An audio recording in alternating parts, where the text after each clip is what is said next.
चला मित्रांनो, आज आपण बघूया 8व्या वेतन आयोगाबद्दल, जो सरकारी कर्मचाऱ्यांचे खिशाचे वजन वाढवणार, म्हणजेच त्यांना त्यांच्या मेहनतीचा योग्य मोबदला दिला जाणार. 8वे वेतन आयोग बघण्याच्या अगोदर आपण या वेतन आयोगाचा इतिहास जाणून घेऊया. पहिला वेतन आयोग स्वातंत्र्याच्या आधी 1946 मध्ये व दुसरे महायुद्ध संपल्यावरती स्थापन झाले.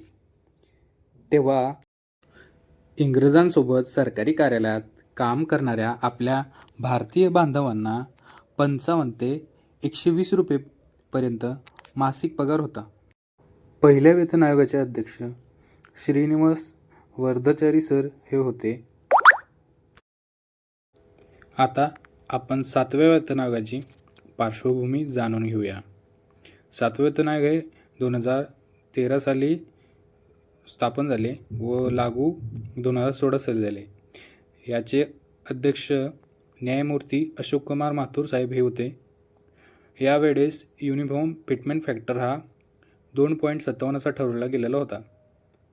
तेव्हा सरकारी कर्मचाऱ्यांचा मूळ पगार हा 7,000 वरून 18,000 पर्यंत वाढवला गेला. आता बघूया 8वे वेतन आयोग. 8व्या वेतन आयोगाची सुरुवात 1 जानेवारी 2026 साली स्थापन करण्यात आलं. याचा अंदाजित फिटमेंट फॅक्टर आहे 2.5. 8व्या वेतन आयोगाची सुरुवात जरी 1 जानेवारी 2026 साली झाली असून यात साधारणतः 18 महिन्याचा कालावधी लागण्याची शक्यता आहे. आता सरकारी कर्मचाऱ्यांचा जो DA आहे, महागाई भत्ता, हा 59 ते 60% पर्यंत पोहोचला आहे. तो दरवर्षी 2दा वाढवला जातो. 8व्या वेतन आयोगामुळे सरकारी कर्मचाऱ्यांच्या पगारात कशी अंदाजित वाढ होऊ शकते ते बघूया. सर्वसाधारण 45,000 ते 3 लाखापर्यंत पगारवाढ होऊ शकते. या आयोगामुळे भारतीय बाजारात तेजी येणार, लोकांची खरेदी क्षमता वाढणार, लोक इन्व्हेस्ट करतील.